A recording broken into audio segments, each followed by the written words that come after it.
there. This is Pussy Empowered Podcast, and I'm your host, Alyssa Aparicio. I'm equal parts Bronx bitch and mountain witch. I believe that when you untame your pussy, you access your power. As a pussy empowerment coach, I teach women how to do this with a holistic approach that incorporates mind, body, emotion, and spirit. As a sacred erotic creatrix, I surrender to new heights of embodied, expressed art and performance myself. On this podcast, I share about my approach to pussy power and interview fellow paradigm-shifting badasses about theirs.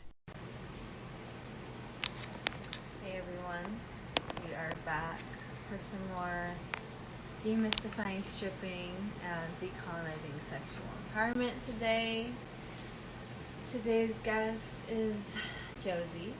She will be joining momentarily here, and we will have a conversation of another perspective, so that you are hearing more voices than just my own on this topic, and just inspiring yourself to explore the limitations of maybe some of your blind spots, and better inform yourself around these topics, which are big juicy ones.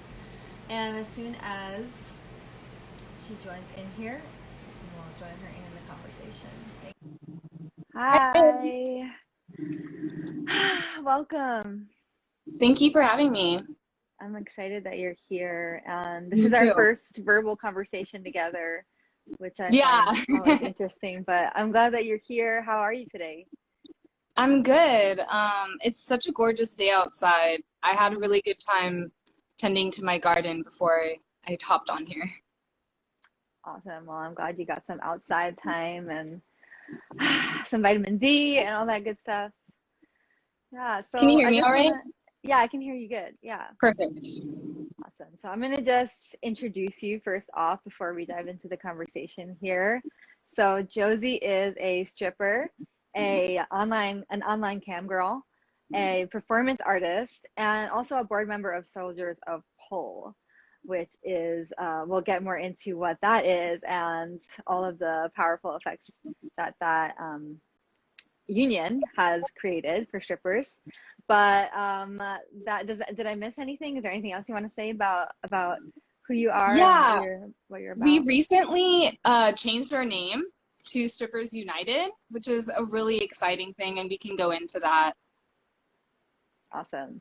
Yeah, we'll definitely talk about that more. But first, I just kind of want to ask you about your experience in sex work and how you arrived there, and what led you to this path. And yeah, if you could just start there and Yeah, definitely. So I started doing cam work before knowing the term sex work when I was 18, and I'm 23 now, and it was something that I just thought was super accessible in terms of being a college student and having no money, but not being able to work a job, at least in the limitations at the time. And I've been doing that for a while, longer than I have stripping.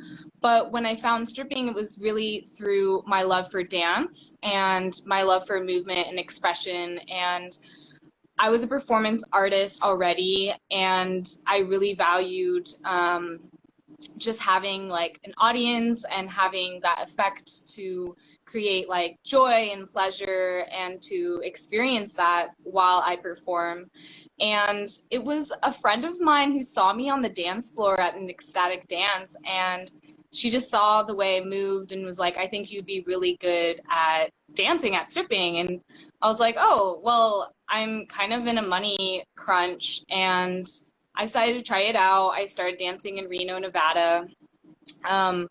And yeah, actually, now that I dance in California, there's a huge difference between dancing in Reno and Vegas and California. And so, and I got into it in the sense that it felt like it was the next step from doing online work.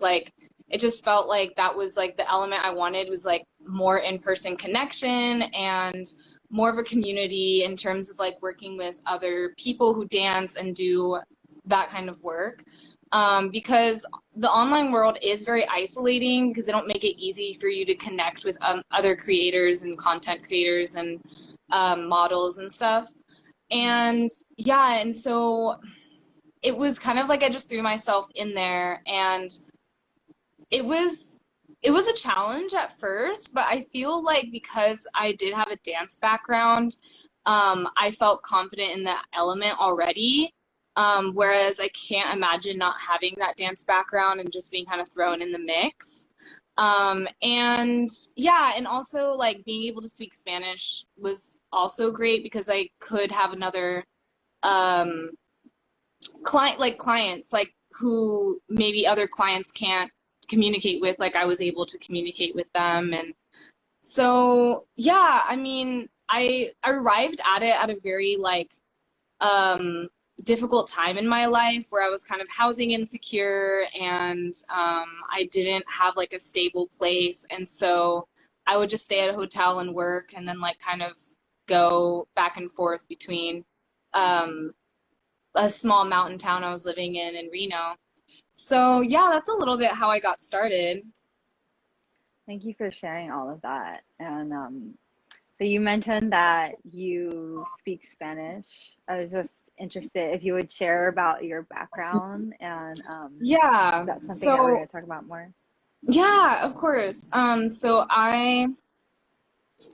oh, sorry, something popped up. Okay, there we go.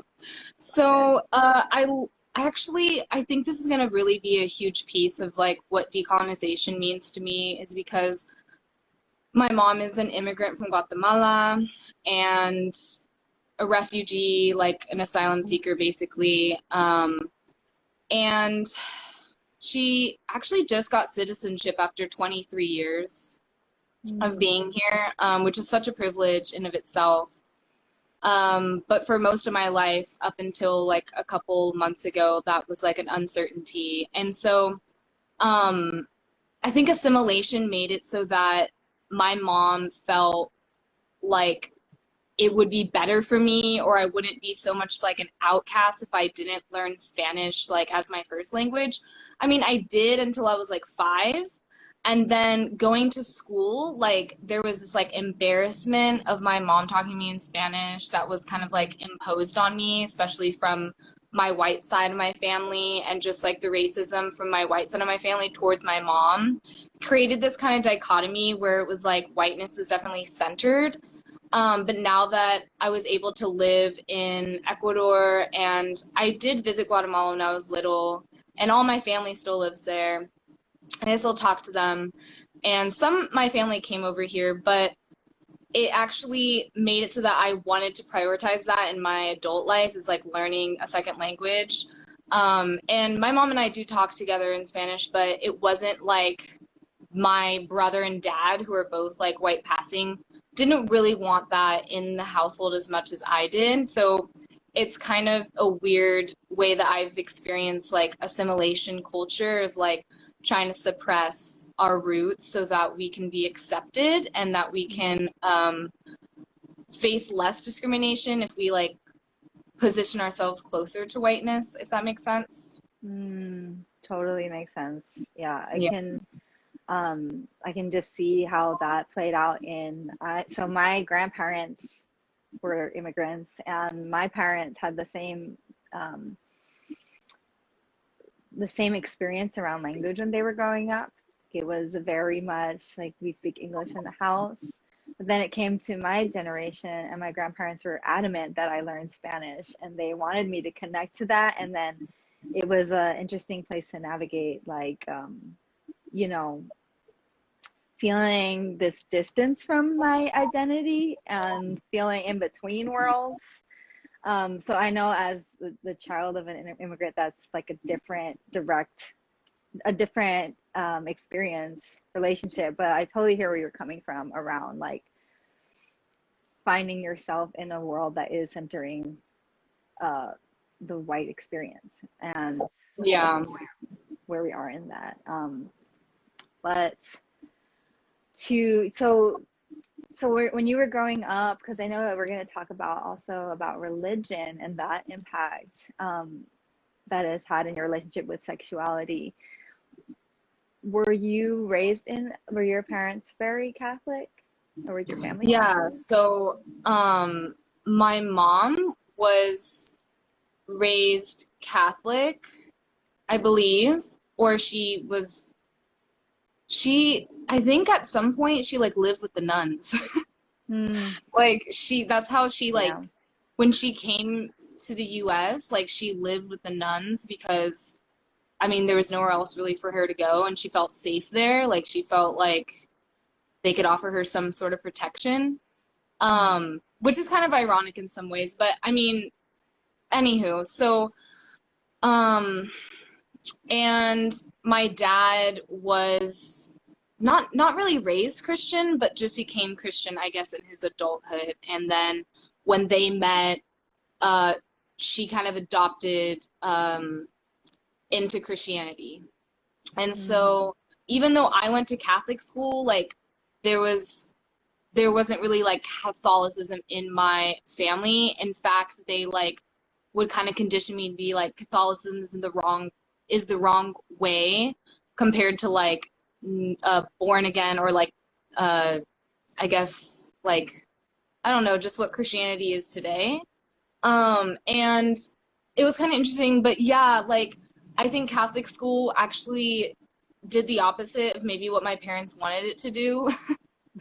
Where it's like it made me actually like rebel against hierarchies of like religious power and the indoctrination of like patriarchy and like the cis hetero like male gaze and like I think it has a lot to do with the kind of education that I got, and it didn't sit right with me for a long time. And I went to Catholic school till I was like 12. And so like for example, the priest taught sex ed like at our school. Like they took us to the chapel and had the priest like explain. That's so ridiculous. It's just so wrong. It's so wrong. And we're trying like we want our children to like feel safe in their bodies, but we expose them to education systems unintentionally sometimes, of course, that harm the way that they relate to their sexuality. And I think that colonialism, what it did is it used religion as a way to indoctrinate and subvert like indigenous peoples as well as like other oppressed peoples like in a global context, but specifically like in the US and Central America, South America, like Catholicism was used as a way to mentally like erase their cultural and like traditions that were deviant from their version of purity. So like purity culture and just like that entire notion that our sexuality is only valuable if it's pure according to the standards of religious thinking. So that's like kind of how I broke away from that, was like also through sex work. And that took a long time, I think, because there's a lot of shame and belief systems that start to arise that you're like, this isn't mine and this isn't something that I want to keep in my body. And I think that is part of like decolonizing our sexuality too. Yes. Oh my gosh. You said so many powerful things there. I also went to Catholic school for too fucking long. I went from kindergarten through high school, and high school was all girls school. You know, I think it's crazy that priests would teach sex ed. Allegedly never had sexual experience, teaching young people about their bodies. It's like that is exactly who you don't want teaching you about sexuality.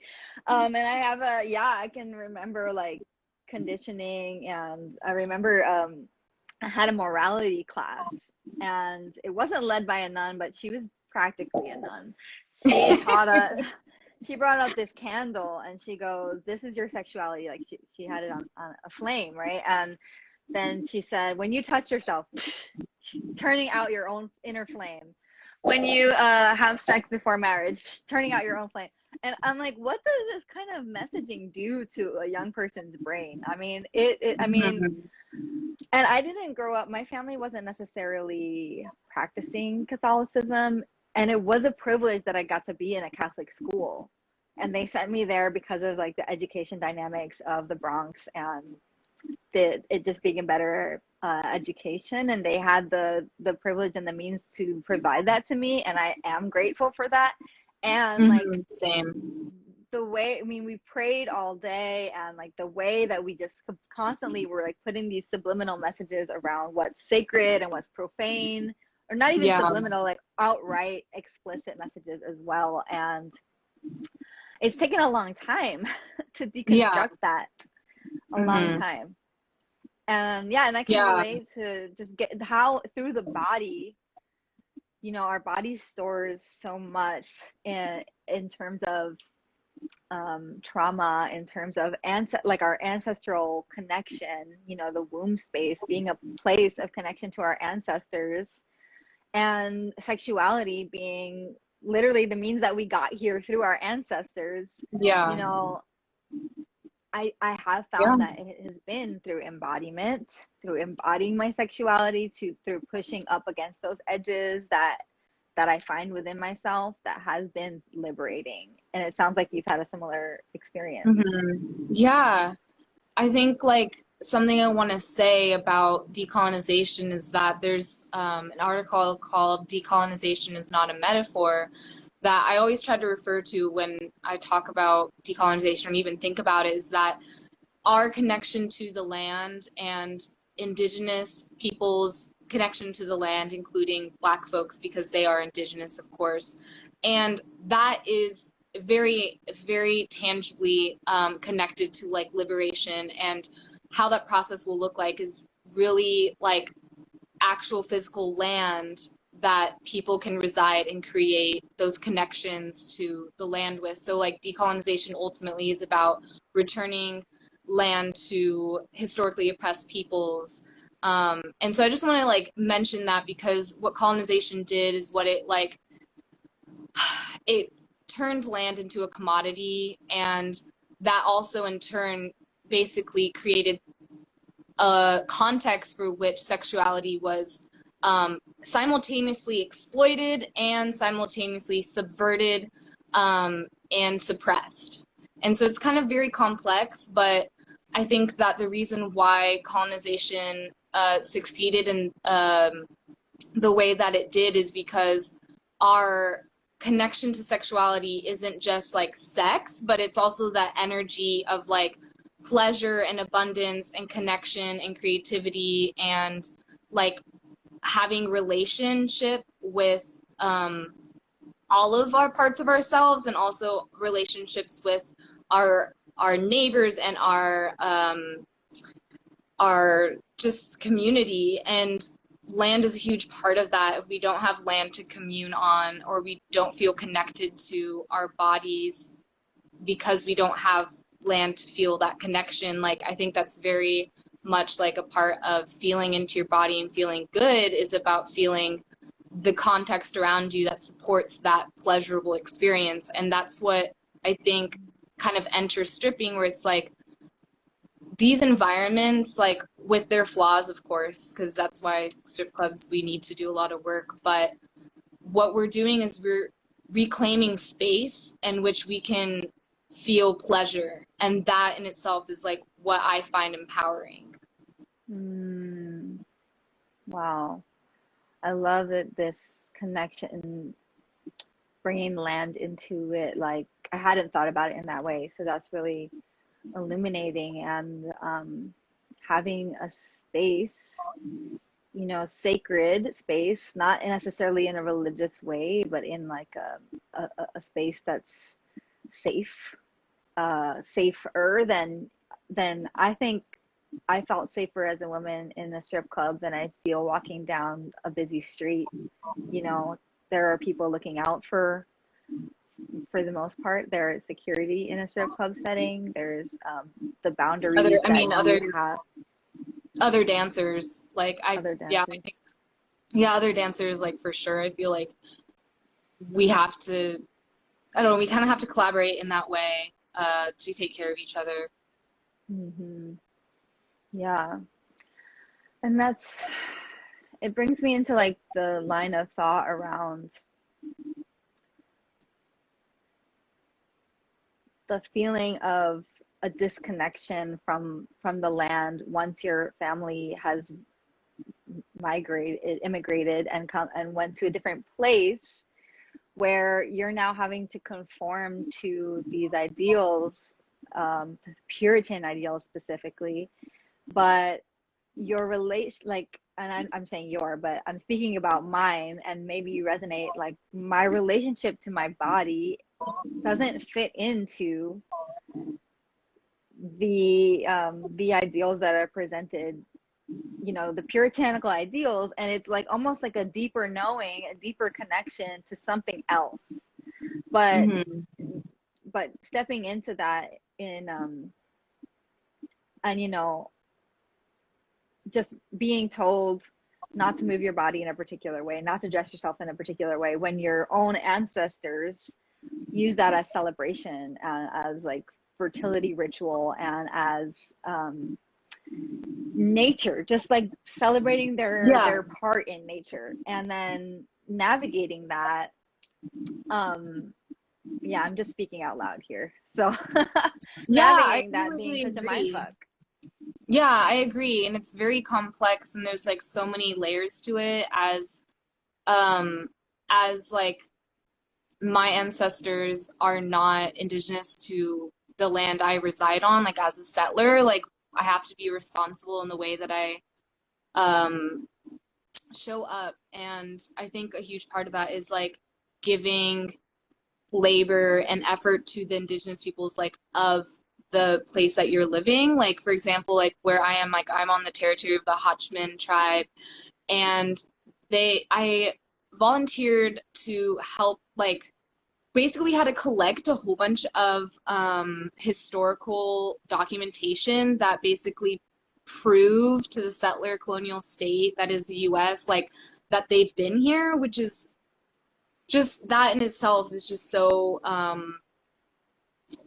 like clear and evident that like settler colonialism and the idea of like nativeness is like a huge issue, right? Because like the settler basically poses themselves as the native. I don't know if you know this like term called nativity, but it's basically like instead of the indigenous peoples being like the face or like the association of what it is to be American, it's like the settler has now taken that place of being like the Americans or like the peoples of the US. Does that make sense? Mm-hmm. Mm-hmm. And no, but yes, I understand the concept, but like, fuck it. Yeah, it's not an ideology that I align with, but yeah, of course, it's the reality we like live in, is that the settler state creates these obstacles for indigenous peoples to connect to land. And I think that like with dancing and stripping, like I've met a lot of indigenous dancers who have expressed that same I guess like sentiment, that it's actually empowered them in the sense that they're taking money, and this is how I feel too, like they're taking money from settlers in a sense, just money from like mostly cis het men, and redistributing that and taking that money and using it like to support themselves and nourish themselves. Like even though money isn't necessarily the goal in all instances, like it's important to acknowledge that like stripping has allowed so many bodies that are basically identified as deviant or identified as like not pure, and actually given them an avenue. Stripping gives us an avenue to make and create space for ourselves and claim that space as our own and exist in our bodies and practice autonomy. And like our autonomy is what actually like allows us to express our sexuality, and our sexuality is an autonomous choice and an autonomous expression. And I think that's like a really like beautiful part of dancing and entertaining. That's so powerful. Thank you for sharing that. So just, yeah, it makes me think of how capitalism plays into the colonization of empowerment. Like when we look at modalities that try to distance themselves from sex work and claim, you know, themselves to be as if they were founders of a modality that was originated by sex workers, like pole specifically, and how the narrative then becomes that it's okay to engage with this if you're paying for it, but it's not okay to be paid for it. And you know, the implications of that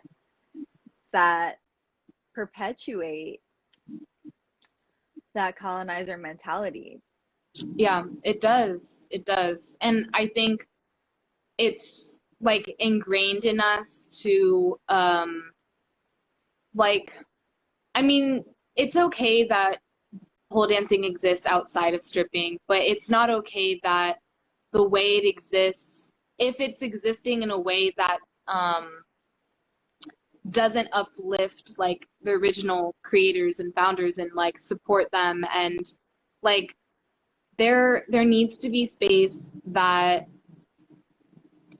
credits and acknowledges the hard labor and the creativity of Black sex workers, and they invented like the tricks and like these styles of dancing. Like the things that I enjoy about dancing, like wearing heels and doing pole, like I have to thank and give gratitude to Black sex workers, and like always have to advocate space for them to like to just exist in safety. Like we have to continually do that. And if like at the very least, like don't actively perpetuate like harm towards those people, like at the very least.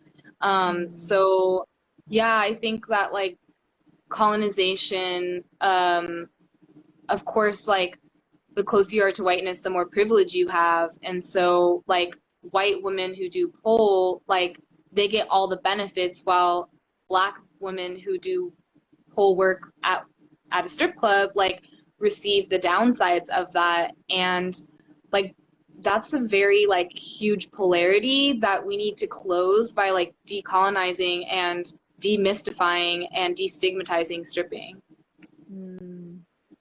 Absolutely. I couldn't agree more. And I'm curious about what in your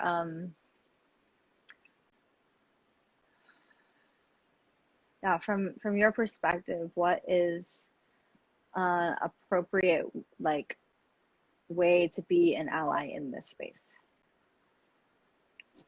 Yeah, that's a huge question. Like in the space of decolonizing sexual empowerment, or in yeah, can you clarify that?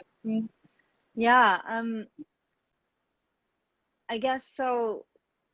The ideas that I have are around ensuring education, ensuring advocacy, ensuring that there's like an awareness of history. And I guess maybe this can take us kind of into the conversation around Strippers United as well. Like what are, okay, let's talk about what are the what are the most pressing issues for sex workers at this moment? Like, so what, well, let's, why don't we, Okay. why don't we talk about first, what does Strippers United, what is it? You want to describe what that is? And then we'll go from there. Yeah, so first, we are not a union, but we are a labor movement.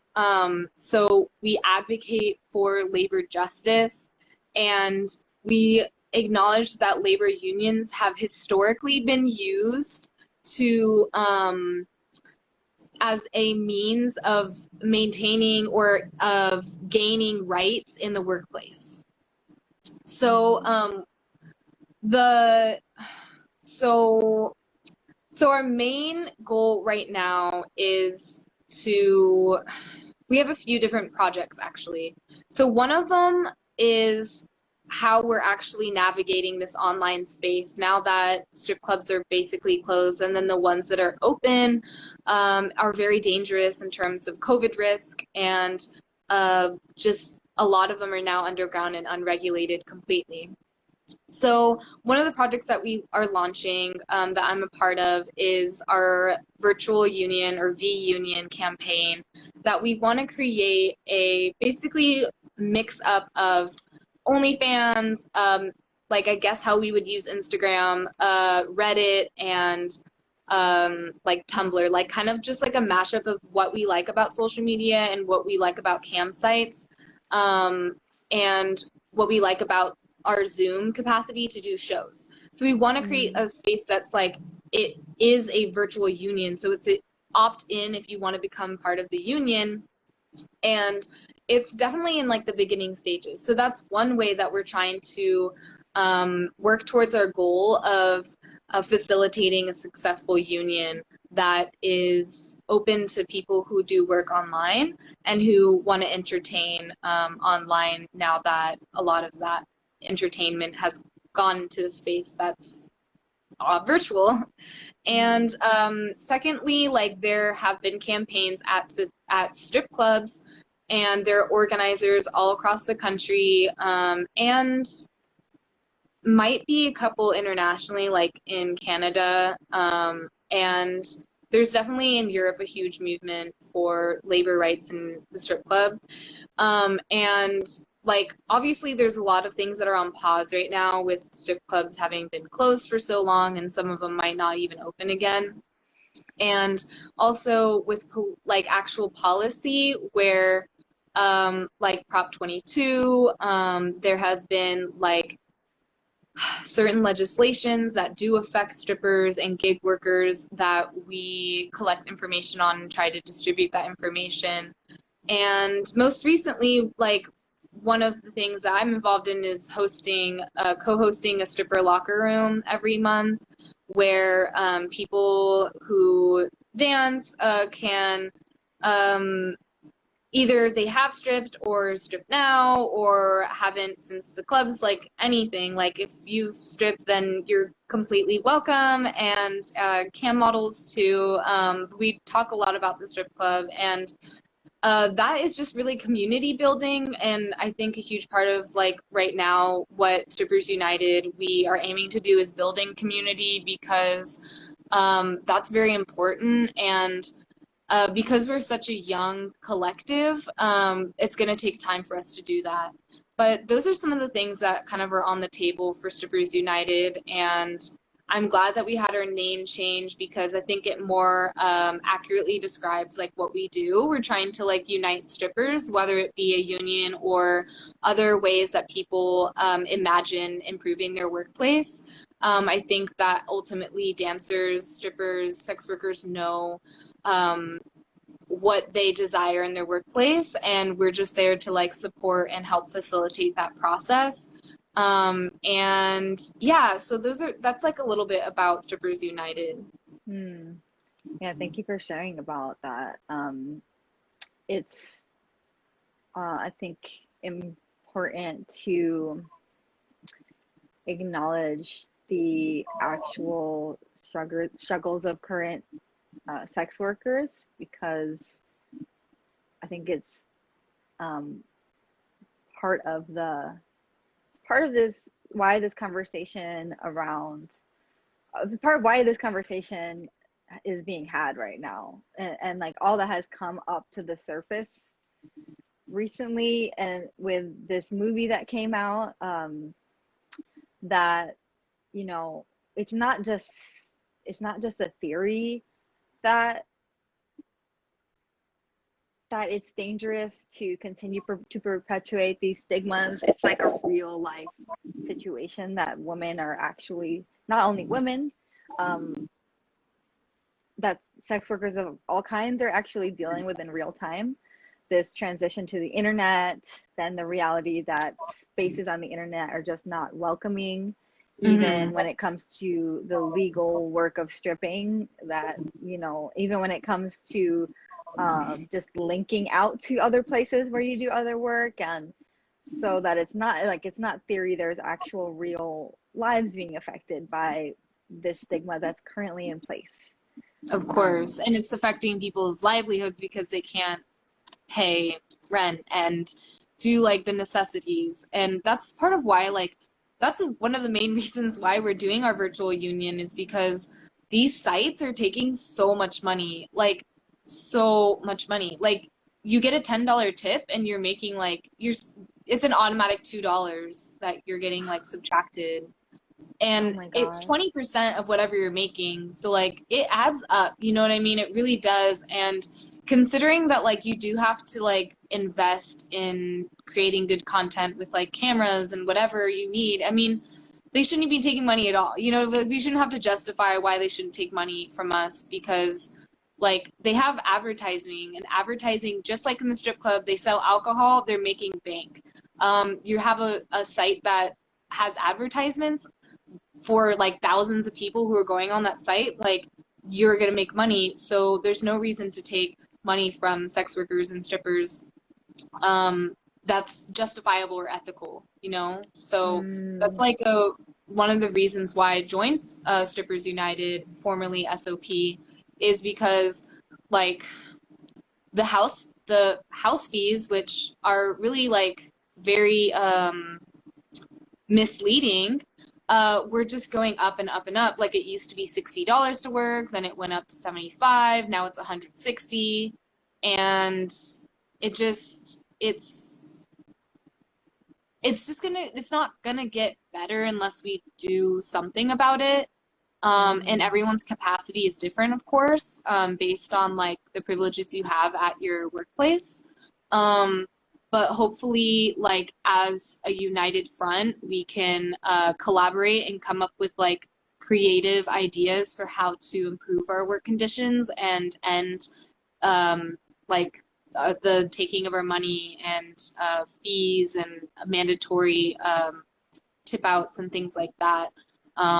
Because it's so stigmatized, like, we are not seen as a workforce, like, we're not seen as part of like the labor movement, which we are, because like we do care work, we do intensive labor, like, our jobs are so intense in the labor that we do. Like, of course we deserve basic working rights. Like, so that's like a huge thing too, is that we just have to like see that we are part of like a working class labor movement, because not all strippers are like six-figure strippers. I mean, yeah, so I mean, that's how I see it. I think that six-figure strippers like are not the majority.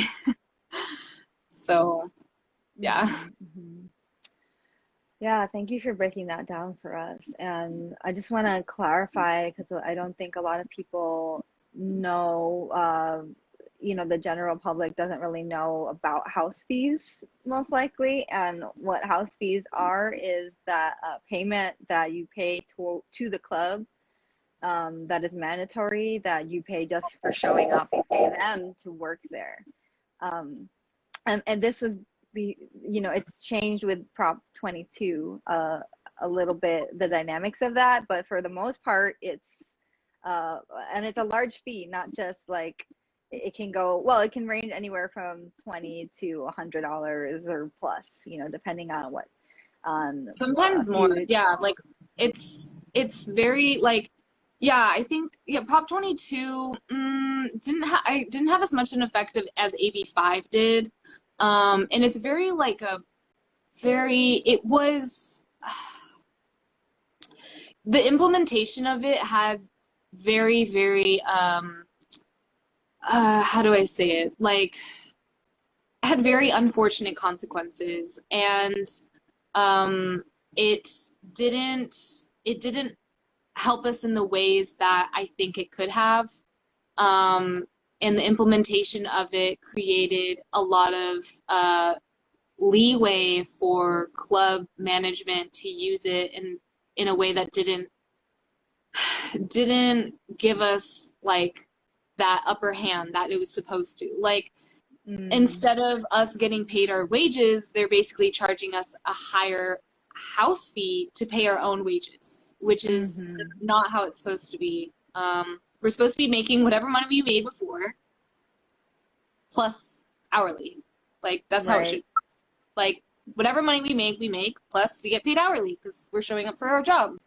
And so, yeah, I hope that, like, I hope we can keep like reflecting on this as the clubs are closed, and like maybe when we return we can like just take a better look at what contracts we're signing, and just even just being aware of it helps, you know, like even just being aware that like it could improve with advocacy and with like the right intentions of strippers like uniting and like being like, this is our space, like let's reclaim it, and like let's make sure that it doesn't get worse for strippers who come after us. Like I know just even working in Soldiers of, or in Strippers United, like there's strippers in that collective that have been working like longer than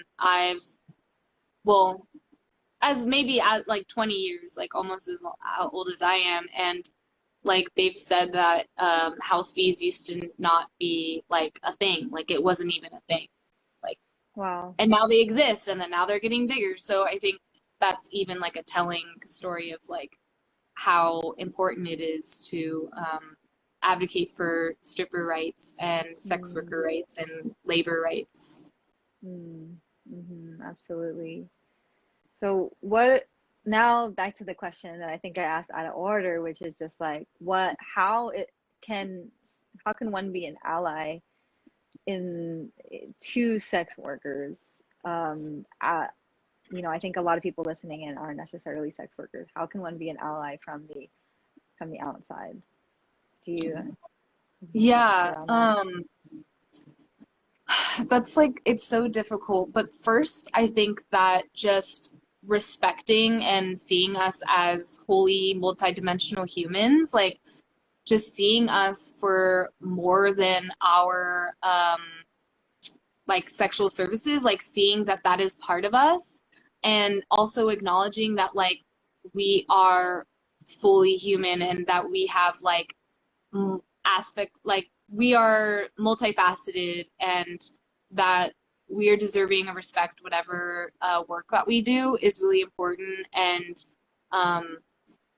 then yeah, I think that if you're a patron, like if you're a client, making sure that you are at all costs just being the most like respectful that you can to our bodies, and making sure that you know that we too have boundaries, and respecting those boundaries, and asking us what our boundaries are, and honoring our boundaries. And that is like a huge part. Like if you are a client or a patron, you're going to the club or wherever you're getting your service, like that is a huge thing. And like the best clients are the ones who acknowledge that. And yeah, so I love clients who respect boundaries. And then as an ally, I think that just bringing more awareness to the issues and struggles that specifically the like survival sex workers face, and not just like those who have a lot of privilege and things like that. Like, it's important for us to center sex workers who live in the margins and who are the most affected by whorephobia and like, yeah, just seeing the intersections of classism, racism, sexism, homophobia, and whorephobia, and like analyzing all the intersections of social justice and how they all really intersect with sex work and like the issues that strippers and sex workers face. Thank That's you a start. for There's a lot more to that it doesn't it's not something that will happen overnight or, you know, just in liking someone's posts on Instagram, right? But it is, I think, I'm grateful for you being here to share your personal story, because I think a lot of people connect with it just in a personal human way, right? And that's the beginning of deconstructing this otherism and bringing awareness to something, a topic that is very important to the liberation of all of us, like not just you know, not pretending that these issues don't exist and that it's not layered and just putting blinders up and saying I'm just gonna dance on this pole anyway and like fuck the actual woman, you know, like that mentality is if you're trying to be an aware human that mentality has to die. We have to embrace the mentality that our collective liberation is found in the trust that we as sex workers like know what is gonna pave the way forward for our work, like listening, like actively listening to like the uncomfortable things that like make your insides feel kind of torn. Like that is the process. Like that is that process that like births us as new beings, and like it's gonna happen all the time, and like it's part of it. Like if we don't go through that process constantly, then like we need to like invite ourselves and try and push ourselves to like those points of like just checking our own biases and stuff, because even like as a sex worker, like there are those biases within me that I still have to undo because of all the conditioning and because of living in like a white supremacy culture that's very toxic, and like so that we can live in a world that we really are free from all these types of discrimination. And I think the reason why sex workers are very radical is because like we have to face the reality of all these intersections in the club, like in the workplace, like in the world. And I think that like really radicalizes sex workers really fast, because like we just see those intersections like very immediately. And if we don't, like, then I would just invite us to like listen to sex workers and continue to educate ourselves on these issues. And yeah, I mean, I think that demystifying stripping has a lot to do with like demystifying like our sexuality, like making it so that our sexuality is seen as sacred no matter how we express it. Like expressing it in the workplace is just as sacred as like expressing it, because it's your own body. Like the sacredness is within you. Like it's not what's around you. It's like you are the sacred vessel. And yeah, so I guess I'll just leave with that. I don't know how long we've been on, but I really enjoyed this conversation. I feel like we could talk for a long time. Yeah, we definitely could. And I just want to like to underline a point you just made. In those moments where it's those moments that we realize within ourselves that something doesn't feel sacred, or like the the moments where we see where something triggers us and says like, oh, that's profane, or that's dirty, it's those moments where you need to lean into it and look at those same intersections that you mentioned. Like, what is at play here? Where are your own biases? And being willing to not be defensive about that, but to actually open into that and say, what is it that I like? What are my blind spots here? What is it that I am conditioned to believe in this situation? And you know, it's not easy. Like, I will be honest, I have been having moments of imposter syndrome around having this conversation, just like being, I don't know everything. You know, I'm not an expert on this topic. We were admitting to not being experts on this topic, but it's in opening the conversation and being vulnerable that I feel I'm hoping that it's creating a space for just vulnerable, real human interaction. Learning. Yeah, like I was listening to a podcast called All My Relations, which is an amazing podcast. If you don't already know it, I would highly recommend. And they have an episode about like sexuality and sex and like non-monogamy and how it's deeper than just like sexual relationships. And yeah, I think one of them is a writer that they had on that episode, and they were saying how writing is or like even just learning is like you're consenting to learning in public, and by doing that you're inviting like people to create conversation around those topics or themes that you're bringing up. And we learn the best when we are in community and when we can like give feedback and learn from that feedback and know that like we're arriving at a new point of understanding and awareness like in each moment.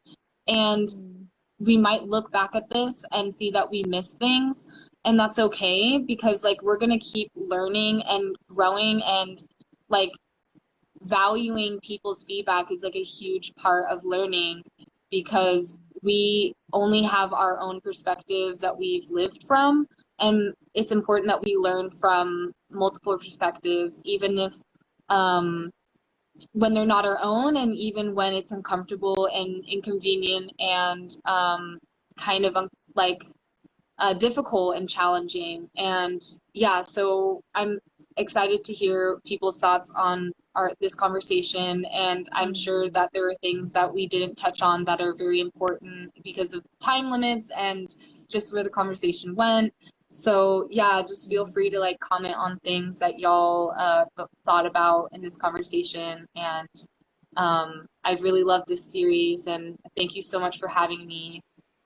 Thank you for being here. Yes, and yes, please hold me accountable. Like, I Same. am all about accountability, because I think it's part of deconstructing the patriarchal, the white supremacist patriarchal way of upholding power. It's like power over, and that's not what I mean when I say empowered. It's like power with and power to affect change, but not power over. Like, I am not the guru who knows everything. I am just opening the conversation and holding the space. So yes, definitely for saying that. Is there any way that we can support you? Like, how can we follow you, and what's coming up for you that you want to? So I can be found here, and then I have a fans page for people who only want to subscribe. And that would be great. I'm like trying to kind of get back into online work after being a dancer. Like, it's difficult because I rather just be doing dancing at a club, and you know, it's difficult right now. So I post whatever shows I'm doing on my IG, so you can see me there. And if you are a stripper, like, we're having a stripper locker room next month again. I would love for you to come, Alyssa. Like, that would be great. And we just chat, we have fun, we talk about our favorite stripper snacks, our favorite outfits, shoes, like, just, you know, we have fun, and then we talk about the serious stuff too. And you can find me like on Twitter, Juicy Jozey as well. And if you would like me to perform, just like DM me. I do fire dancing, hula hooping, pole dance, like aerial. Like I'm really excited about opportunities to perform. So if you have any, just let me know. Or if you want to have a conversation, like I'm pretty open book, and I would love to love to connect with any of you. If you're open to it, just DM me. So yeah, basically.